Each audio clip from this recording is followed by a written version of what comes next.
കൊച്ചിയിലെ internship vlog ഉണ്ടായത് കുറച്ച് പാർട്ടായിട്ട് പോസ്റ്റ് ചെയ്യാൻ പറ്റുള്ളൂ. സോ ആക്ച്വലി ഞങ്ങൾക്ക് കൊച്ചിയിലൊന്നും ഇൻറ്റേൺഷിപ്പ് ചെയ്യാൻ പോകേണ്ട ആവശ്യമൊന്നുമില്ല, വീടിൻ്റെ അടുത്ത് തന്നെ ചെയ്താൽ മതി. പക്ഷേ കൊച്ചി ലൈഫ് ആഘോഷിക്കാൻ വേണ്ടിയിട്ട് ഞങ്ങൾ രണ്ടുപേരും കൂടി കൊച്ചിയിലേക്ക് വണ്ടി കയറി.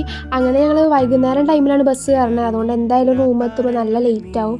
അങ്ങനെ കുറേ നേരം സ്റ്റാൻഡിൽ ബസ്സൊക്കെ കാത്തുനിന്ന് അങ്ങനെ എങ്ങനെയൊക്കെയോ ബസ് കയറി. ഞങ്ങളാണെങ്കിൽ 2 ദിവസം മുന്നേ തന്നെ കൊച്ചിയിൽ പോയി. കാരണം 2 ദിവസം കൂടെ കിട്ടിക്കഴിഞ്ഞ് കഴിഞ്ഞാൽ ഞങ്ങൾക്ക് കുറച്ചധികം എക്സ്പ്ലോർ ചെയ്യാമല്ലോ. അല്ലെങ്കിൽ ഇൻറ്റേൺഷിപ്പിൻ്റെ തിരക്കായിട്ട് പിന്നെ എവിടെയും പോകാനൊന്നും പറ്റില്ല.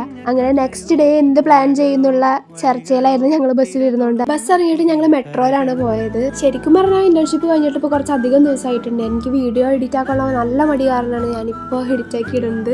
അങ്ങനെ ഞങ്ങൾ എങ്ങനെയൊക്കെയോ റൂമെത്തി കഴിഞ്ഞിട്ട് ഞങ്ങൾ ഫുഡ് കഴിക്കാനാണ് പോയത്. അവിടെ പാനിപ്പൂരിയുടെ ഷോപ്പ് കണ്ടപ്പോൾ അവൾക്ക് പാനിപ്പൂരി കഴിച്ചിട്ട് പോകാമെന്ന് പറഞ്ഞു. അങ്ങനെ പാനിപ്പൂരി കഴിച്ചിട്ട് ഞങ്ങൾ ദോശ കഴിക്കാൻ പോയി. ദോശ കഴിച്ച് കഴിഞ്ഞപ്പോൾ വീണ്ടും അവൾക്ക് പാനിപ്പൂരി, അവൾക്ക് എത്ര കഴിച്ചാലും പാനിപ്പൂരി മതിയാവില്ല. അങ്ങനെ വീണ്ടും ഒരു പാനിപ്പൂരി ട്രൈ ആക്കി. ഞാൻ ആക്ച്വലി അത്രയും പാനിപ്പൂരിയുടെ ഫാനൊന്നുമല്ല, എന്നാലും കഴിക്കും. അപ്പോൾ ഇന്ന് അത്രയൊക്കെ ഉള്ളൂ. ബാക്കി അടുത്ത പാർട്ട്. ബൈ.